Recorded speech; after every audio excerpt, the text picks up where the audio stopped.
এফালে সঘনাই হোৱা বতৰৰ সলনি আনপিনে আকৌ মন আৰু জিভাখনে সদায় বিচাৰি থকা নতুন খাদ্যৰ জুতি কি বনাম বুলি ভাবি থাকি সেয়ে আজি বনাইছোঁ ভকুৱা মাছৰ মূৰৰ সৈতে মুগৰ দালি।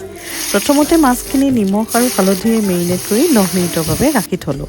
এতিয়া কেৰাহী এখনত মিঠাতেল গৰম কৰি তাত পাঁচফোৰণ, এটা শুকান জলকীয়া, এখিলা তেজপাত, মিহিকৈ কাটি লোৱা পিঁয়াজ, আদা নহৰুৰ পেষ্ট, হালধি দি অকণমান ভাজি তাতে সৰু সৰুকৈ কাটি থোৱা বিলাহী, আলু আৰু মেৰিনেট কৰি ৰখা মাছৰ মূৰখিনি আৰু মুগৰ দালিখিনি দি ভালকৈ ফ্ৰাই কৰি উতলা গৰম পানী ঢালি দিলোঁ।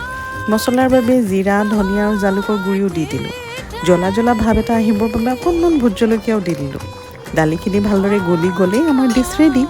এনেদৰে মাছৰ মূৰ বনালে দৰাচলতে মাংসৰ প্ৰয়োজন অনুভৱ নহয়নে? ভাল লাগিলে কমেণ্টত জনাব নাপাহৰিব দেই। আজিলৈ আহিছোঁ।